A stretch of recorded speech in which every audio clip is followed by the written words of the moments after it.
Hello, golf fanatics. Billy Ho Sports is back for another PGA season. This is the preview and research show for the Sentry Tournament of Champions. First event of the year coming up this Thursday, January 2nd.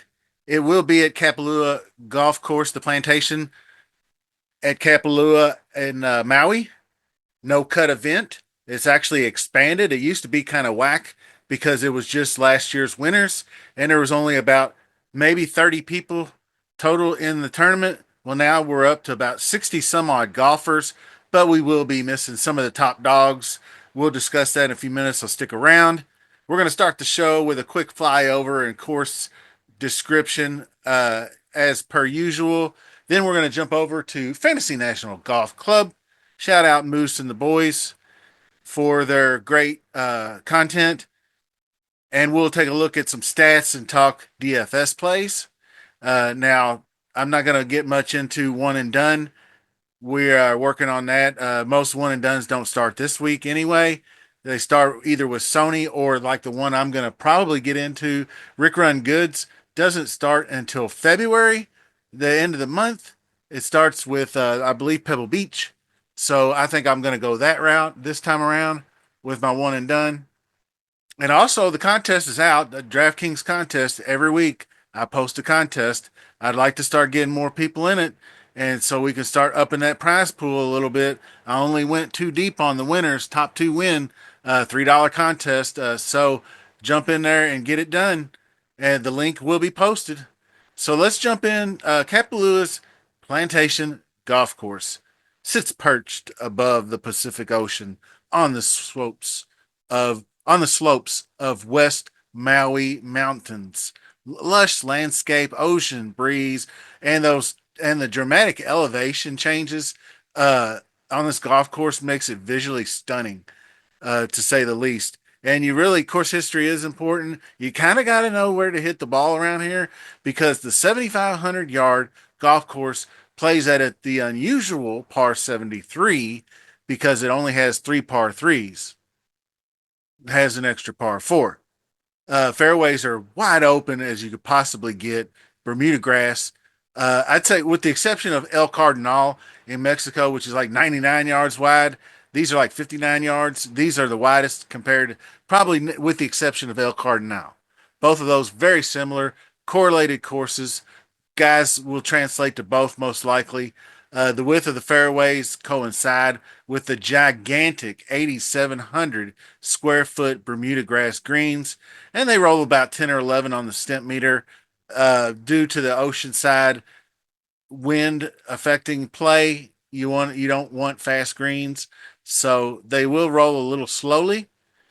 Uh, so over here on the course breakdown, once we get into it, this is Fantasy National.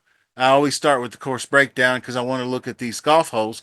As you can see, the first few holes, uh, the front nine is more difficult than the back. This fact of the matter is you have two rank, three rank, four rank, five rank. So you have four of the top five hardest holes on the golf course on the front nine. And then you have eight and nine in there as well. So two, three, four, five, eight, nine in the on the front nine of the most difficult holes. But you do have the two easiest. You have the two easiest par fives on the front nine, so they do take it easy on you with that. The fifth hole, 526, is a bunny. I mean, it's almost 5% eagle rate. And then you have the next one, which is 550. That's hole nine, and more than half the field's going to make birdie there. So if you're not making your bones on those par fives, you might as well just give it up and go on about your business. Uh, so you will want to keep an eye on the weather. The weather looked okay to me. The wind might pick up a little bit uh, with some gusts up over 20 mile an hour. But I mean, it's typically these oceanside courses are typically 15 mile an hour sustained winds anyway. So the guys are kind of used to that. So it's kind of baked into the whole difficulty of the golf course. Now, if they had dead flat wind, they probably shoot 40 under, but you do have to contend with that. So jumping over to the tournament history, I always like to go through that too, and I always double click here to bring up the top tournament history guys. And obviously, you got your top four guys here, five guys, and then Scheffler is out. So we'll go ahead and go over that right now. So Scotty, Rory, Tommy Fleetwood, and Shane Lowry, Mike Lowry, are all out. So those top four are pretty high plays are out.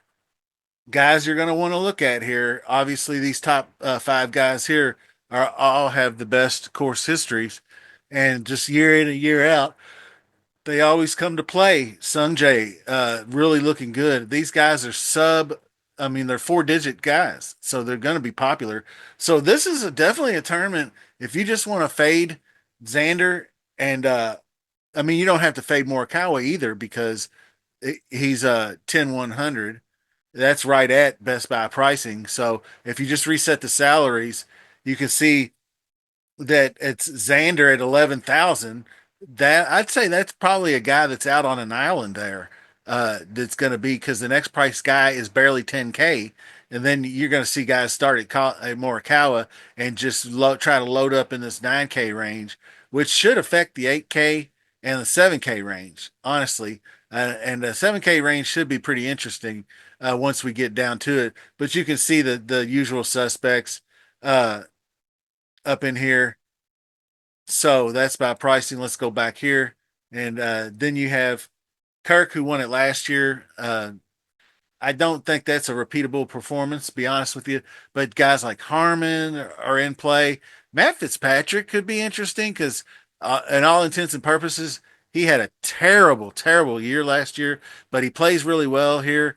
He's a good scrambler and he can putt, and he's really good on Bermuda too. So he's a guy I haven't started him yet, but he's a guy that I might show some interest in.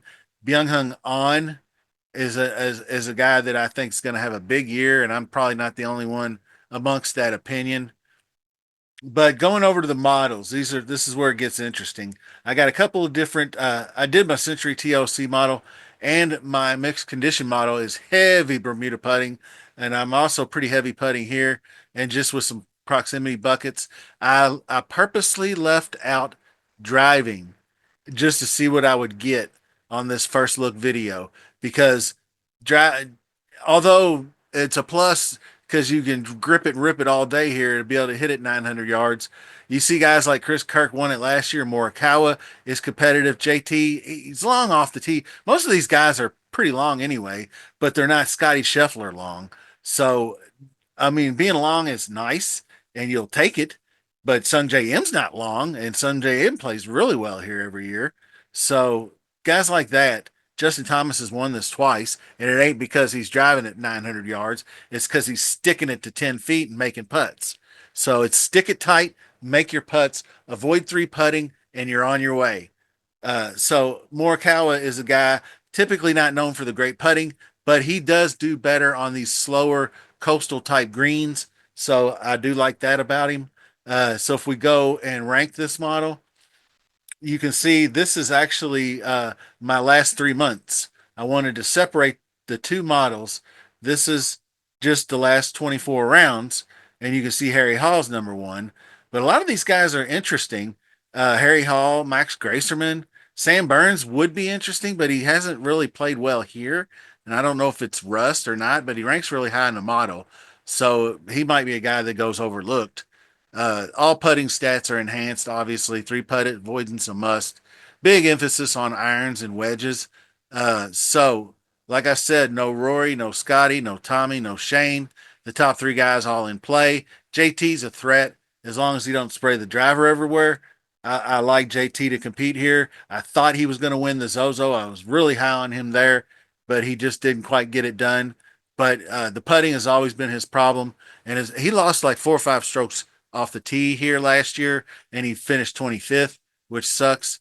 But I think that he will drive it better.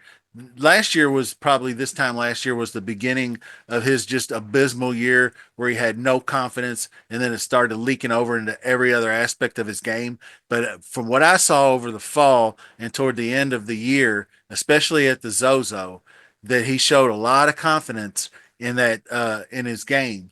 that he's getting back to having fun again, and not taking it, not putting so much pressure on himself. So hopefully he can relax. Guy's king of no cuts. Other dudes like Sungjae, obviously. Hovland is always worth a look because that guy just scores like crazy. I haven't checked him off yet. Uh, Akshay is another dude. Even though he's not rating out very well, he just scores. So iron play very important, like I said. Uh, but when going back to the 3 month model, you can see weirdos like Pat and Gazire show up. Well, Pat Gazire over the fall swing won the Pro Core, and he's also a very good, really good Bermuda putter.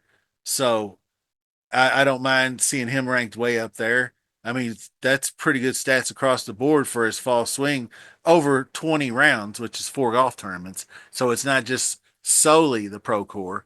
Then you have Nico. Obviously, he's going to be super popular, 6,500, second in the model over the fall. He won the Zozo. He beat JT out in the Zozo. He was also runner up, very close to winning the RSM Classic. And when that guy gets hot with the putter, he can gain 8 to 10 strokes putting. That's what you want to see at this golf tournament. He didn't have a very good year in his first outing here last year, but that's a fluke. Nobody, I don't know that anybody plays all that great until they see this golf course for the first time. So he's got that going for him too. Now, when he gets the hot putter, we know he's rolling. So, just to put a bow on things, we are going to take a quick break and then bring up the DraftKings lineups. So, let's take a look. Hello, Billy Ho here. As the sole creator for this channel, I need you, the viewer, to help me grow. Just by subscribing to the channel and clicking that like button alone, you can help spread Billy Ho Sports to the racing community on YouTube.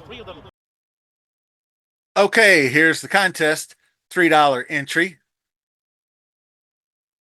And obviously, Xander, we're not going to build with Xander on this first one.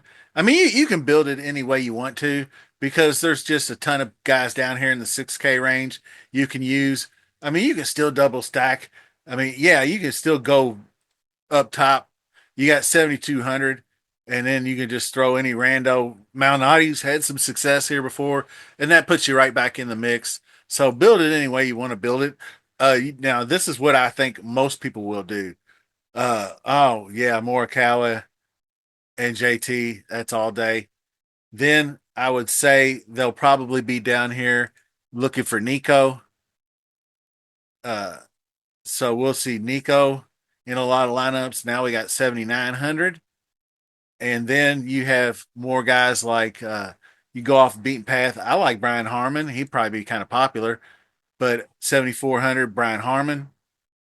You can play guys like Poston. I think this range is going to be a little bit on the dead side. I think Gracerman, obviously big time. Now you have 8,300 to round it out. I like Russell Henley. So there you go. There's a nice lineup for you, free of charge. Just split the money with me if you hit. So anyway, that's really going to wrap the video up. Not much to it this week, but we will have a lot more content coming your way, PGA style.